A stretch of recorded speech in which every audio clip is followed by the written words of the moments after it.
Sasa karibu Tunduma, hii ndio Tunduma yenyewe hii.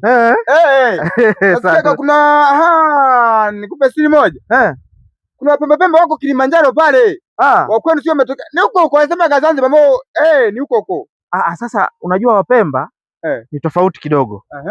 Unajua kuna Wapemba nasikia kama Wapemba ni Wazanzibar au sio wenyewe au? Sasa unajua Zanzibar yaani Zanzibar imeunganisha visiwa vingi. Kuna kisiwa kinaitwa Pemba, kuna kisiwa kinaitwa Tumbatu, kuna kisiwa kinaitwa Unguja. Sasa mimi nimetokea Tumbatu. Kwa hiyo kwa mfano kama hiyo unavyosema Wapemba, yani mimi kwa Zanzibar kule wanaita Mtumbatu.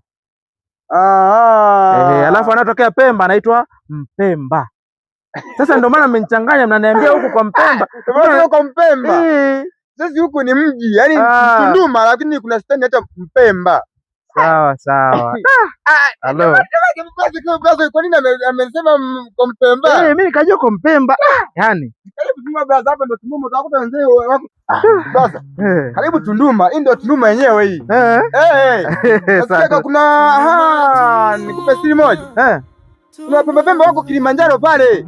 Wa kwenu sio umetoka. Ni huko huko wanasema Zanzibar ni huko huko. Sasa unajua Wapemba ni tofauti kidogo. Unajua kuna Pemba nasikia kama Wapemba ni Wazanzibar au sio wenyewe au?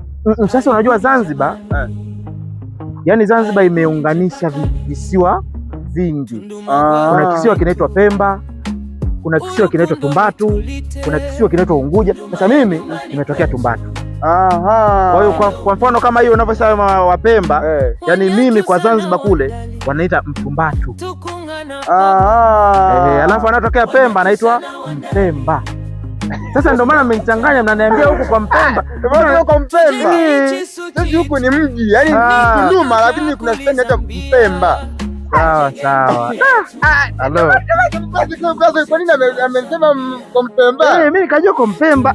Yaani hapa ndio Tunduma, utakuta wenzee wako.